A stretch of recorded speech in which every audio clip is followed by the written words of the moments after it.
জানাচ্ছি সকলকে এই ভিডিওটা দেখার জন্য। আমাদের কিশোরগঞ্জ জেলায় করিমগঞ্জ থানায় এই রাস্তাটি লাকপুর দেহন্দা অবস্থিত। এই দেহন্দা রাস্তাটি দেখতে অনেকটা চমৎকার।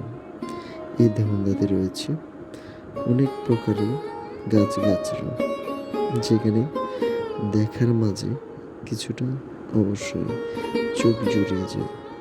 আর এতটাই সৌন্দর্যময় যে আসলে চোখকে না দেখলেও কিছু বুঝতে পারবেন না। তাই আমি আপনাদের মাঝে খুব যত্ন সহকারে ভিডিওটি ধারণ করেছি। কিছুটা দেখবেন, পাশাপাশি লাইক কমেন্ট শেয়ার করবেন। আর যদি পারেন আমাদের কিশোরগঞ্জ জেলায় করিমগঞ্জ থানায় দেওয়ানদা রোডে আসার জন্য অনুরোধ রইল। ধন্যবাদ।